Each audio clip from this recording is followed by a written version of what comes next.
दिलकश जंगल के दिल में एक लड़का जिसका नाम अर्जुन था, हैरत और तजस्सुस के साथ घूम रहा था। वो एक फॉरेस्ट रेंजर का बेटा था और जंगल उसका दूसरा घर था।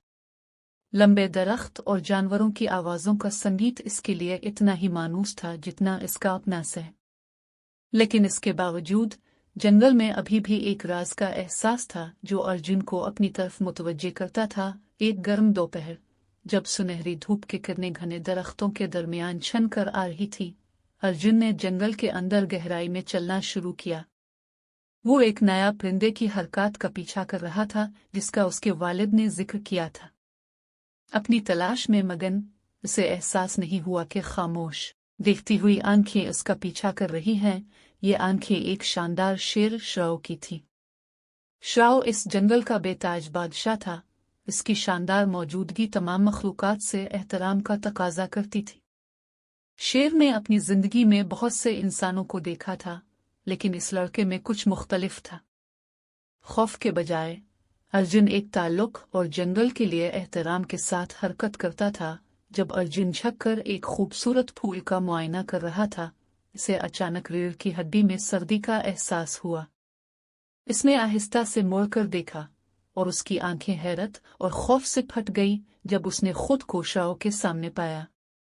शेर की अंबर रंग की आंखें उसकी आंखों में बंध गई और एक लम्हे के लिए वक्त थम गया। अर्जुन ने अपने वालिद से सीखा था कि जंगल में मखलूकात का एहतराम करना चाहिए और खौफ नहीं दिखाना चाहिए।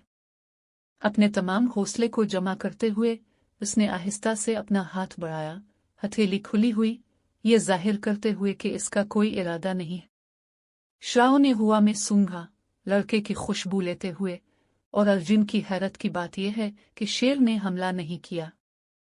इसके बजाय शेर बैठ गया, आंखों के राब्ते को बरकरार रखते हुए, जैसे लड़के के इरादों का जायजा ले रहा हो। घंटे गुजर गए जब लड़का और शेर एक गैर कही हुई जंग बंदी में बैठे रहे।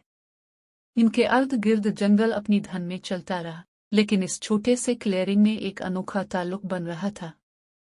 अर्जुन श्राओ की कबूलियत का एहसास करते हुए आहिस्ता से बोलने लगा, श्राओ को अपनी जिंदगी और अपने वालिद के जंगल की हिफाजत के काम की कहानियां सुनाने लगा।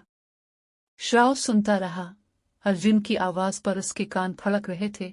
जैसे ही शाम का वक्त करीब आया, अर्जुन को मालूम हुआ कि उसे घर वापस जाना होगा। इसने आहिस्ता से खड़ा हैकर श्राओ के एहतराम में सर झुकाया। श्राओ शान से खड़ा हुआ और आखिरी लंबी नजर के साथ जंगल की छांव में गायब हो गया। अर्जुन